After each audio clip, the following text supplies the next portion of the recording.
42, eu daria o título de Evangelização Modelo. Evangelização Modelo. Não estou colocando artigo. Eu não estou dizendo eu estou dizendo evangelização modelo. Em Atos 5, 42. Eu não vou poder chegar ao fim do versículo, devido ao tempo é resumido. Eu, durante aproximadamente 43 anos, lecionei lá no Grande Rio, para faculdades evangélicas, seminários, e enfim, é outra história. Atos 5, 42 diz assim, eu estou usando a versão de Almeida, corrigida. Pela misericórdia de Deus, os irmãos sabem que eu trabalho com tradução da Bíblia e sou membro, pela graça de Deus, de comissões tradutoras de várias sociedades bíblicas. E agradeço a Deus primeiramente e em segundo lugar minha esposa, que ajuda muito, muito, muito, muito. 5:42. E todos os dias, você está vendo a palavrinha e, quando você puder, estude no capítulo 5 esse e. Você está vendo que é uma coisa que está em andamento. Só lhe peço que se controle e não faça isso agora. Eu estou lendo o último versículo do capítulo. Quando alguém puder, ler o capítulo todo, o 5. E não se esqueça dessa minha observação, esse e. Significa que a história vem de longe. Mas esse versículo não sei o que, eu não consigo entender. Às vezes é uma explicação dessa. 42. E todos os dias, no templo e nas casas, não cessavam de ensinar e de anunciar a Jesus Cristo. Evangelização modelo. Irmão Gilberto, o que o irmão vai fazer nesse momento agora? Eu diria que é um mini estudo bíblico. Um mini estudo bíblico. Como se trata de um seminário evangélico, uma faculdade de teologia, eu não sei quantos irmãos aqui são primeiranistas, enfim, são iniciantes. É para esses principais que eu estou falando. Eu sei que aqui deve ter irmãos veteranos, enfim. Mas para você, quem sabe que é principiante, você sabe quais são as 6 principais classes ou tipos de estudo bíblico? Principais, é claro que tem mais de 6. Quais são os 6 principais tipos de estudo bíblico? Estudo da Bíblia. Se a pessoa não souber, ela termina se perdendo, enfim. Então, antes de voltar ao versículo, deixe-me fazer uma abordagem rápida. E quem sabe, no finalzinho, eu acho que eu não deveria fazer isso, aplicar um pequeno teste e perguntar que tipo de estudo é esse que eu ministrei nos 6. Não vou fazer isso, fique tranquilo. Mas pense se eu fizesse. Então, rapidamente, aliás, eu gostaria de dizer aos irmãos que uma meditação como essa, você encontra uma partida na Bíblia excelente em Lucas 1. Quando puder, dê uma olhada. Lucas 1, de 1 a 3. Não anote nada agora, apenas memorize. Mas não esqueça do que eu disse. Lucas 1, de 1 a 3. Tipos de estudo bíblico. E não venha me dizer que o assunto não está na Bíblia. Não é, mas não mexa com isso agora. Qual é o primeiro tipo de estudo bíblico mais comum? É o chamado estudo bíblico devocional. Devocional. E a finalidade principal? Aprofundar a vida cristã. Aprofundar.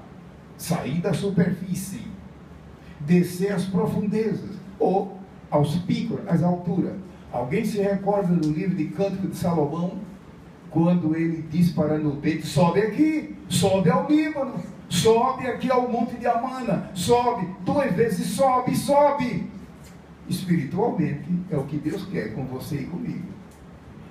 Subir, subir. Lembra quando ele disse a Moisés, sobe aqui, e viu a maravilha lá no Sinai? Uma vida corrida como essa que você tem e eu tenho, você sabe que o corre-corre não é fácil. Lembremos disso lá em Cântico de Salomão. Noiva, minha noiva, sobe aqui, sobe aqui, sobe, sobe ao cume de Amarna, sobe. Então, estudo bíblico devocional. Em cursos bíblicos, em teologia, ele é chamado de teologia prática. T maiúsculo, teologia prática. Mas, no sentido congregacional, é estudo bíblico devocional.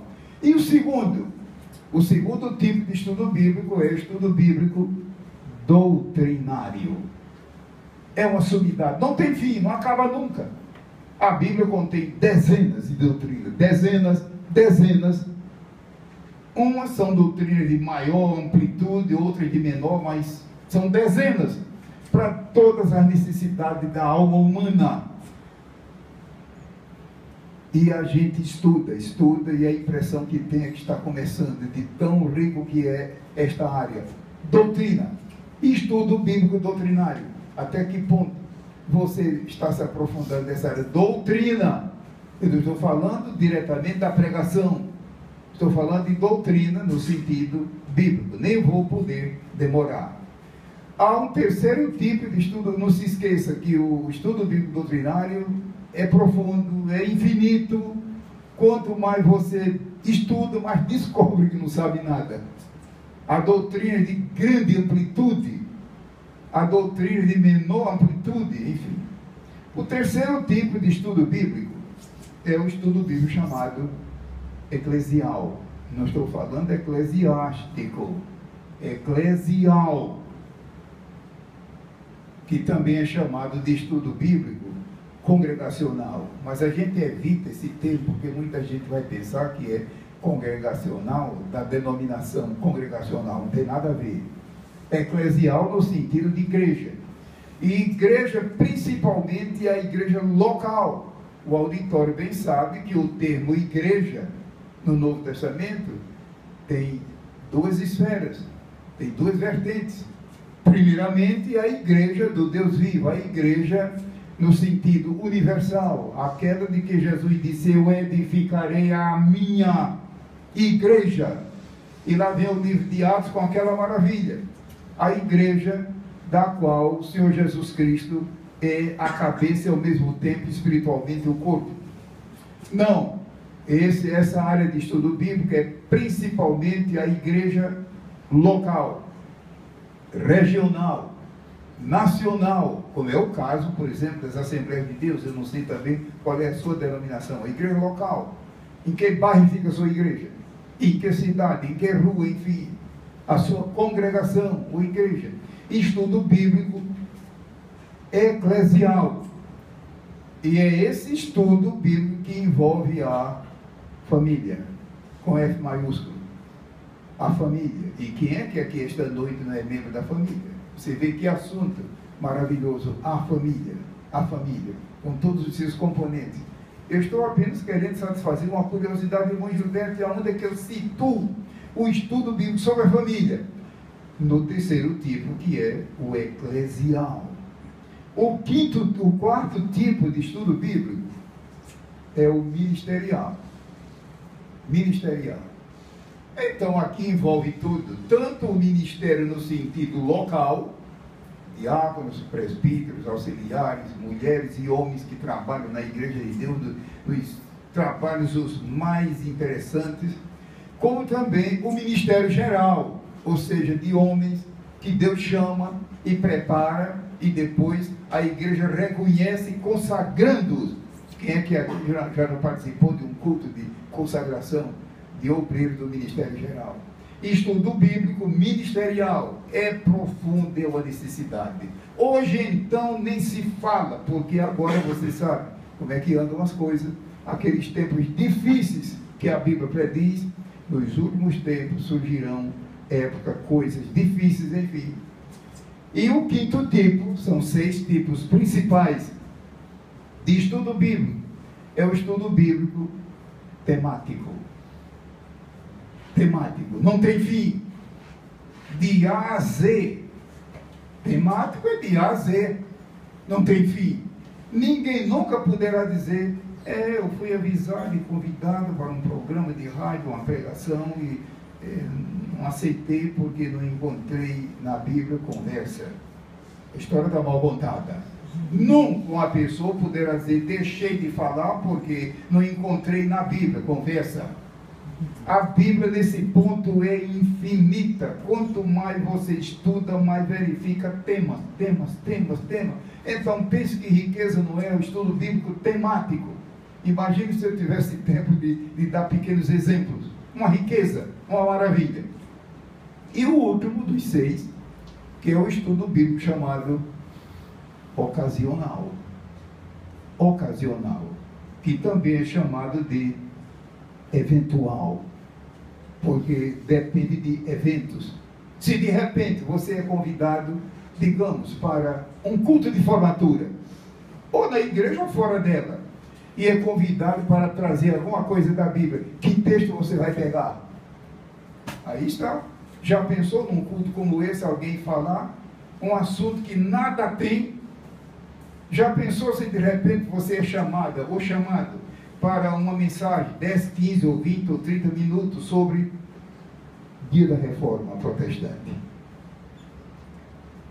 Que passagem você vai ler para abordar o assunto? Você é chamado para uma mensagem, pregação ou ensino sobre Dia de Ano Novo, Dia da Pátria. No nosso caso, que somos brasileiros, 7 de setembro. Ela se faz uma infinidade de eventos. E você sabe que tem muita gente que sai dessas reuniões, cabeça baixa, dizendo perdi meu tempo. Pode ser isso, despreparo do ministrante. Estudo bíblico chamado ocasional ou eventual. Agora eu não vou perguntar, e esse que eu estou ministrando, fique tranquilo. Qual é onde ele se situa entre os 6? Vou depressa encerrar, já são 8h30, e vou voltar a Atos. Não sei porque tive que fazer essa observação de tipos de estudo bíblico, mas eu creio que vem de Deus. E todos os dias, no templo e nas casas, não cessavam de ensinar e de anunciar a Jesus Cristo.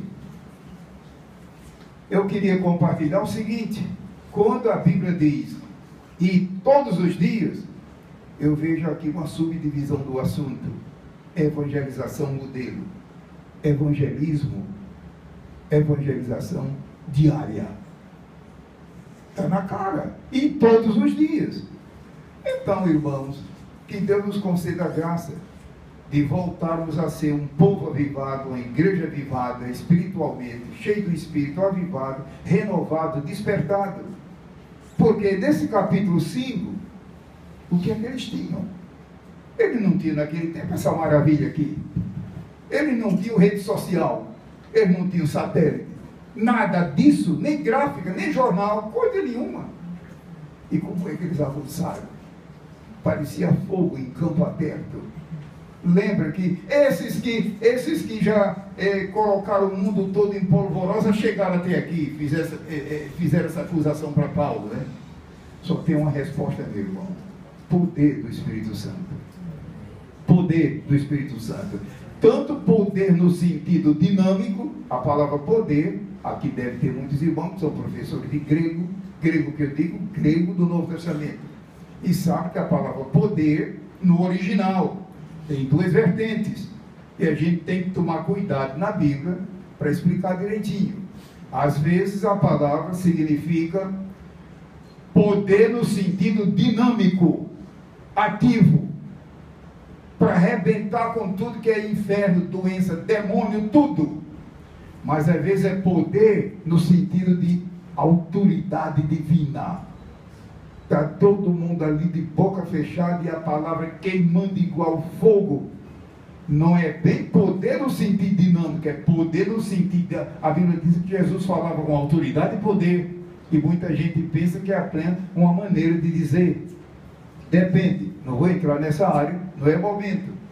Mas, quando a Bíblia diz e todos os dias, a meu ver, um subponto vem aqui: evangelismo diário. Não vou continuar devido ao nosso tempinho. Que Deus nos dê graça para, de uma maneira ou de outra, evangelizar diariamente. Folheto, a viva voz, não sei. Depois veja que o versículo diz, no templo, pode ler em sua Bíblia, no templo. Era bom que esse templo aí fosse com T maiúsculo, porque era o templo do Senhor em Jerusalém, que só tinha um. No templo. Então o templo é lugar de evangelizar.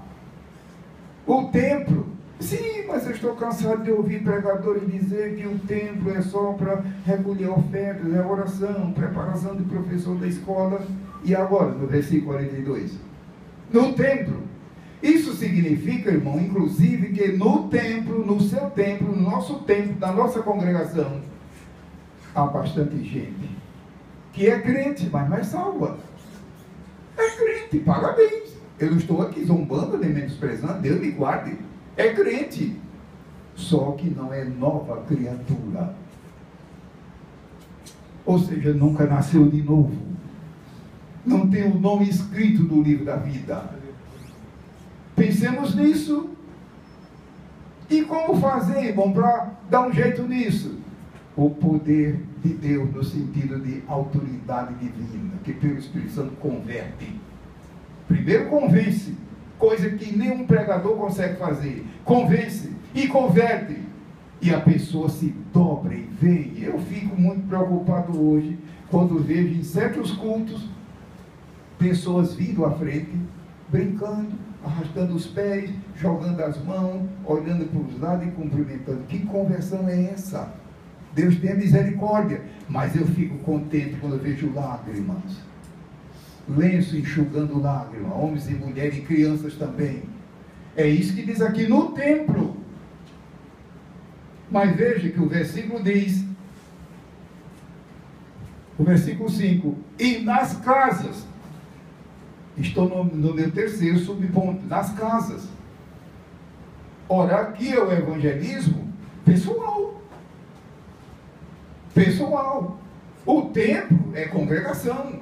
É o conjunto. Por falar em congregação, já que é uma faculdade de teologia, os irmãos se lembram que lá em Hebreus 10, versículo 25 diz, e não deixando a nossa congregação.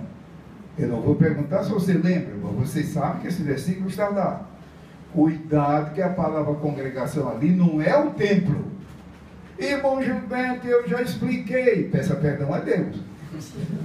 Quando a pessoa peca sem saber, Deus perdoa. Agora, perigoso é pecar sabendo. Deus nos guarde.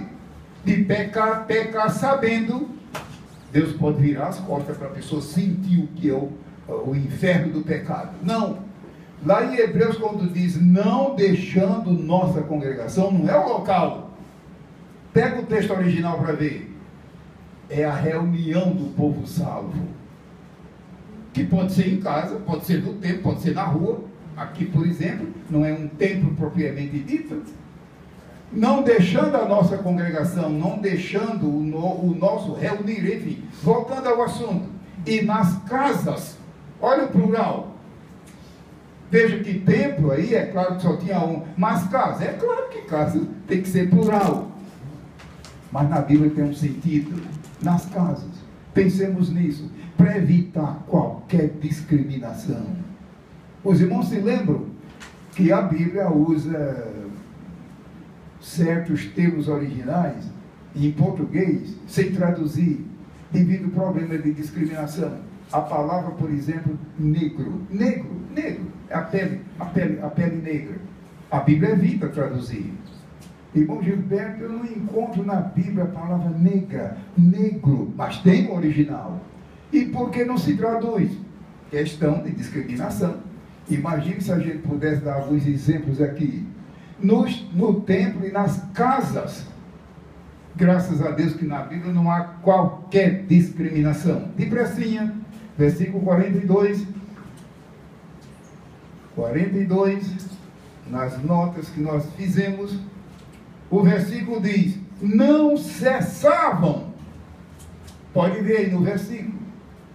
Eu costumo dizer, evangelização contínua. Contínua, incessante, contínua.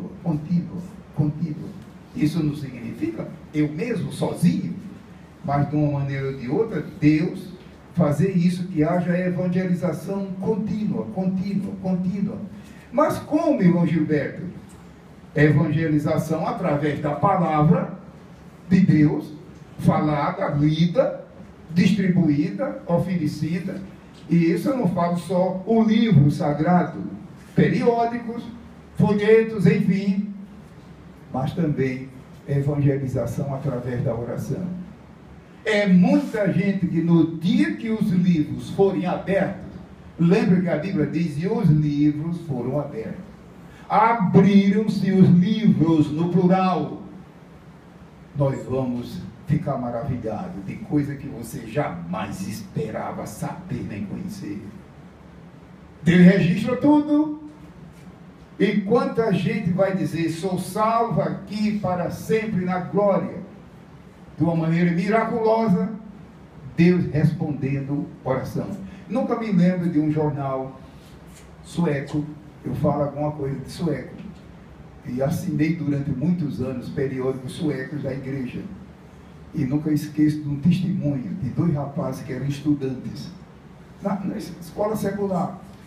E um dos meninos era crente, o outro não. Esse crente orou 42 anos pela salvação desse incrédulo. E esse rapaz crente faleceu. Depois que ele faleceu, pouco tempo depois, o outro aceitou Jesus. Eu não vou contar como é que foi a história, mas o resultado é oração. Então, meu irmão, se você está orando há pouco ou muito tempo, prossiga. É um dos meios de evangelizar. Prossiga. Quem sabe muita gente que está hoje na igreja, salva e firme na fé, é fruto da oração de alguém para Jesus salvar. Mas esse pontinho número 4, não ser salvo, de evangelizar, evangelismo contínuo, eu diria também que outro meio de evangelizar é o exemplo. E não venha me dizer que dar exemplo é fácil, que eu não vou acreditar. Desculpa a minha franqueza. Paga-se um preço alto, irmão, para dar exemplo. Pense agora, se eu tivesse tempo para citar casos. Evangelizar através do exemplo. Homens e mulheres que evangelizam, devido a não ter exemplo, o efeito é quase que nenhum. Deus nos conceda a graça. Eu não estou dizendo, não me entenda mal, eu não estou falando aqui de exemplo perfeito, não há, só Jesus. Eu estou falando de exemplo relativo. Mas o exemplo é uma bênção. Alguém se recorda de Timóteo? Quando o apóstolo Paulo, escrevendo para ele, diz, Timóteo, ninguém despreza a tua mocidade, mas seu exemplo. Veja como o apóstolo Paulo era educado. Ele podia ter dito, Timóteo, você anda fazendo isso, e não. Timóteo, ninguém despreze a tua mocidade, mas seu exemplo dos fiéis, primeiramente diz na palavra, mas depois diz no trato, que é uma tradução do termo grego que ao pé da letra, na linguagem de hoje, é o que nós chamamos de caráter. Já imaginou uma moça sem caráter na igreja? Ou um rapaz, ou um homem, ou uma mulher? Deus nos guarde. Então, o exemplo, irmão Gilberto, mas é isso que eu preciso caprichar. Meu irmão e minha irmã, não há segredo. E onde é que está, então, o X da solução? O poder do Espírito Santo em nossa vida. Para concluir, eu disse que talvez não fosse ao final do versículo. A igreja, os irmãos aqui se recordam de João, o livro de João, capítulo 14, e o 15 e o 16.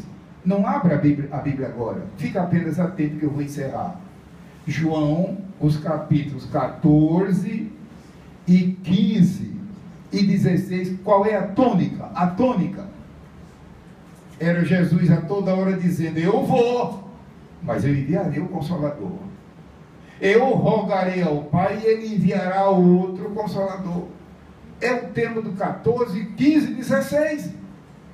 E os irmãos se recordam que antes dele voltar para o seio do Pai, lá em Lucas 24, ele diz, ficai na cidade de Jerusalém, ficai, até que sejais revestidos de poder. até que sejais revestidos. E eles ficaram mesmo, e o poder desceu. De modo que, exemplo, eu não estou falando de exemplo perfeito, nós somos falhos e pequenos e pecadores. O poder do Espírito Santo. Mas, quando eu falo de evangelismo contínuo, outra maneira de evangelizar é através de cânticos. Irmão, já viu como é que os cânticos andam estragados hoje? Hinos e conjuntos e bandas cantam e tocam hinos que não tem nada a ver com a Bíblia, não tem nada a ver com Deus. É só, eu não estou exagerando, eu giro pela graça de Deus pelo mundo. Você já viu que, por exemplo, os hinos da harpa são verdadeiros sermões. Eu conheço casos de pregadores que tiram sermões da harpa, de tão inspirados. Quando é que nós vamos ter isso outra vez em nosso meio? Não me entenda mal. Não vai me dizer que eu sou retrógrado, não é bem isso. Mas na Bíblia, cântico é coisa maravilhosa, é uma maneira de falar a palavra de Deus. No Salmo 119, no versículo 54, não vai ler isso agora, mas o versículo 54 diz: os meus cânticos têm origem na tua palavra. Então, quem sabe, se aqui não tem irmãos, são compositores e cantores, pensem nisso, é uma maneira de evangelizar. Mas outra maneira de evangelizar é através de milagres. Os irmãos se lembram como é que o povo corria para Jesus e não queriam deixá-lo. Milagres extraordinários, milagres inesperados. Milagres não salvam, mas eles dão testemunho da salvação. O nosso tempo só tem agora 15 minutos e nós já vamos encerrar de vez. Versículo 42. No templo e nas casas não cessavam.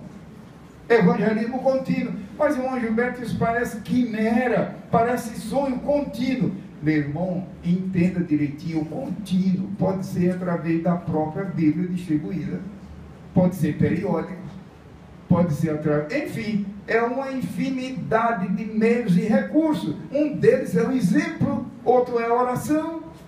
Mas os livros vão ser abertos. No templo e nas casas não cessavam de ensinar. E a palavra ensinar aqui é um termo, eu estive olhando ontem à noite, que corresponde a doutrinar. Doutrinar. Ensinar no sentido de expor a doutrina, como diz lá em Atos 2, e perseveravam na doutrina. E quando diz e de anunciar, o tempo não vai dar para explicar isso aqui. Quando você puder, pega o original para ver. Isso aqui no original é um plural. E veja a tradução de Almeida, ele fez o que pôde, e de anunciar.